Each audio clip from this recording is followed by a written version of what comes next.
Halo, bismillahirrahmanirrahim. Hari ini kita akan belajar cara membaca yang tepat. Ayo kita mulai.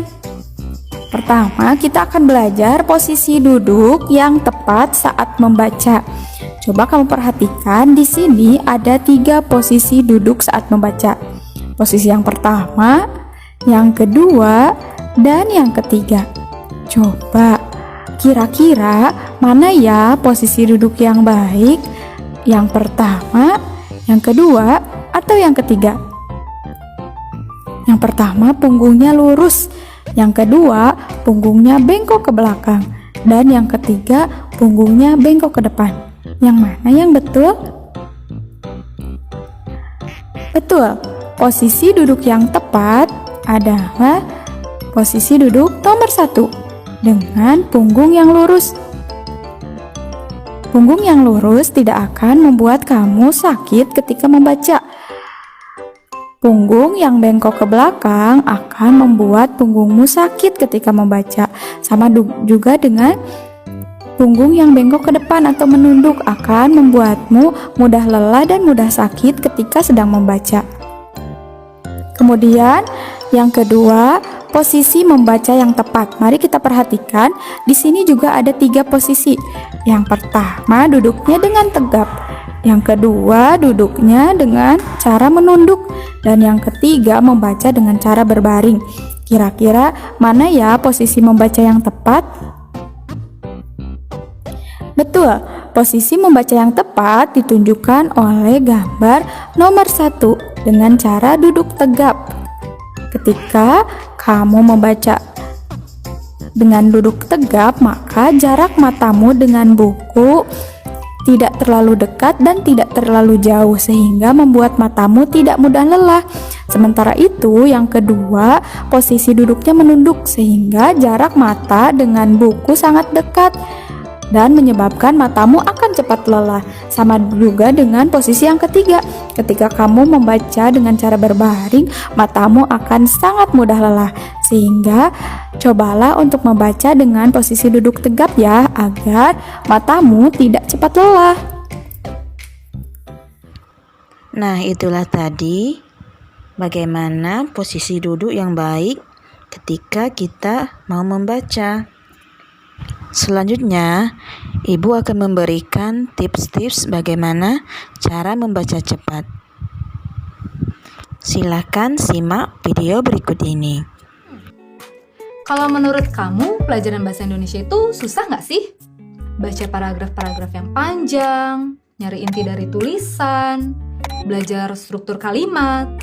Sedikit banyak, kemampuan berbahasa kita itu sebenarnya dipengaruhi sama kebiasaan kita membaca loh.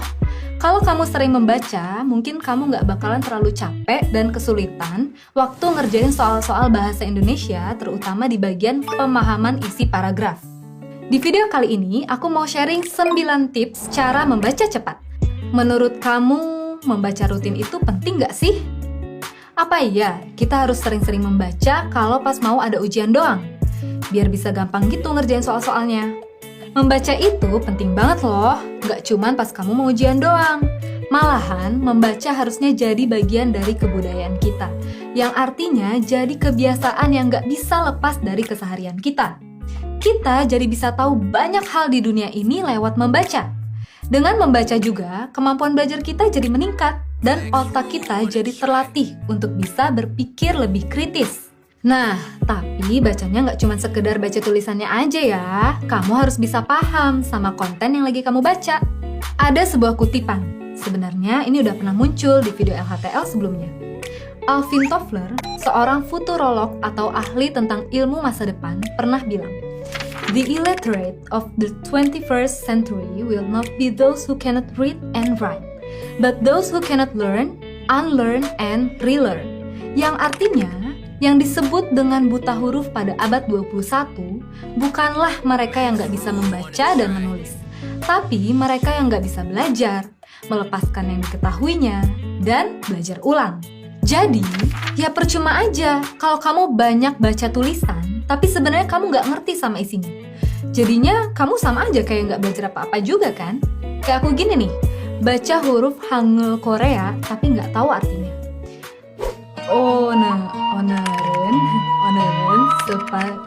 spaghetti lo mau gue. Salah bacanya pasti. Untuk bisa mulai rajin membaca, kita bisa cobain niru kebiasaan orang-orang sukses.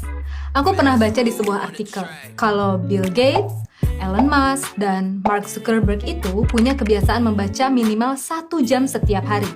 Dalam 1 jam itu, mereka bisa membaca dengan efektif dan efisien sehingga dapat menangkap isi bahan bacaan dengan lebih baik.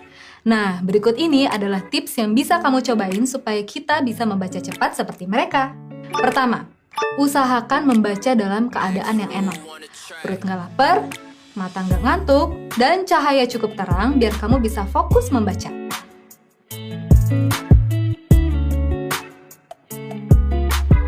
Kedua, biasakan membaca dalam 1 kalimat utuh, bukan kata per kata. Kenapa Dina makan roti? Supaya kamu bisa paham dengan lebih baik makna kalimat yang lagi kamu baca. Kenapa Dina makan roti? Ketiga, gerakan jari kamu sesuai bacaan dan temukan kata kuncinya.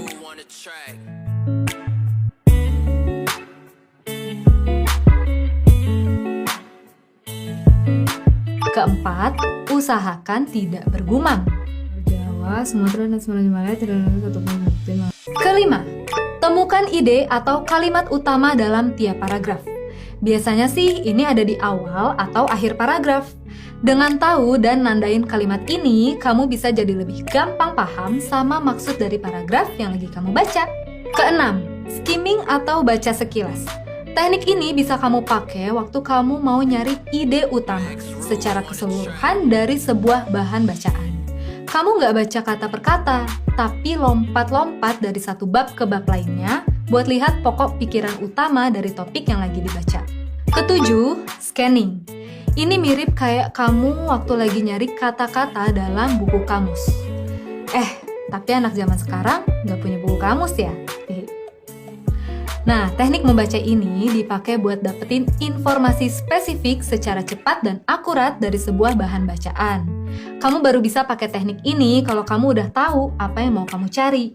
Jadi, kamu bakalan fokusnya cuma sama konten yang spesifik ini. Kedelapan, tulis ulang poin-poin penting yang kamu dapat. Ini supaya kamu bisa tahu sejauh mana kamu paham setelah selesai membaca. Yang terakhir, yang kesembilan, biasakan diri kamu untuk membaca aktif, bukan aktif membaca. Aktif membaca dan membaca aktif itu beda. Aktif membaca bisa melatih kecepatan kamu membaca, tapi nggak selalu bikin kamu jadi lebih cepat paham sama bahan yang lagi kamu baca. Perbedaan utamanya ada sama kualitas bacaan dan proses bacanya. Kualitas bacaan kamu itu dipengaruhi sama seberapa sering kamu membaca. Untuk bisa jadi pembaca aktif, kamu harus punya bahan bacaan yang bervariasi. Kalau bacaan kamu itu doang, walaupun kamu banyak baca, jatuhnya kamu cuma akan jadi aktif membaca. Dan dalam prosesnya, pembaca aktif akan mencari jawaban atas beberapa pertanyaan, seperti pada waktu awal membaca. Kenapa ya aku pilih buku ini? Apa motif utama si penulis? Kira-kira apa moral ceritanya? Nah, kalau di pertengahan membaca, kira-kira pertanyaannya kayak gini. Apa ya kata-kata yang menarik? Siapa karakter yang relevan dengan kehidupan kita yang ada di cerita tersebut? Setelah membaca, kira-kira pertanyaannya kayak gini. Gimana ya kalau akhirnya ceritanya berubah? Apa jadinya kalau kejadian dalam cerita ini terjadi 100 tahun lagi? Gimana perasaan kamu habis baca buku ini? Kalau kamu cuman aktif membaca, nggak diimbangin sama membaca aktif, jadinya malah bisa berbahaya. Soalnya, bisa jadi kamu cuma baca bahan yang itu-itu aja, dan cuma nyerap pengetahuan secara pasif. Akhirnya, ini malah ngilangin esensi dari berpikir kritis. Ujungnya, pikiran kamu malah jadi sempit. Dan kalau ternyata bahan bacaan kamu itu mengandung unsur-unsur radikal, provokatif, dan negatif, ini bisa ngaruh ke pola pikir kamu. Hati-hati ya! Nah, teman-teman, jadi itu tadi 9 tips membaca cepat. Membaca dalam keadaan enak, baca dalam satu kalimat utuh, gerakan jarimu, tidak bergumam, cari kalimat utama tiap paragraf, gunakan skimming dan scanning, Tulis poin-poin penting, dan terakhir, jadilah pembaca aktif, bukan cuma aktif membaca. Yuk, budayakan membaca sejak dini. Bisa dimulai dari diri sendiri, keluarga, dan orang-orang terdekat kamu. Jangan jadikan membaca itu sebagai beban, tapi jadikan sebagai suatu hal yang menyenangkan. Untuk melatih kemampuan dan wawasan bacamu, jangan segan buat nanya ke teman-teman kamu rekomendasi buku yang oke. Ke gebetan kamu juga bisa. Siapa tahu kan setelahnya kalian jadi bisa ngobrolin bareng isi bukunya. Bisa jadi makin deket, bisa jadi makin cerdas bareng-bareng juga kan? Mumpung masih awal tahun nih, kamu udah punya target buku bacaan belum dalam waktu dekat ini? Coba ya share rekomendasi buku kamu di kolom komentar di bawah ini, biar kita bisa saling berbagi referensi buku bacaan. Semoga tips kali ini berguna ya. Terima kasih sudah menonton video Hutata kali ini. Sampai jumpa di video selanjutnya dan salam salaman.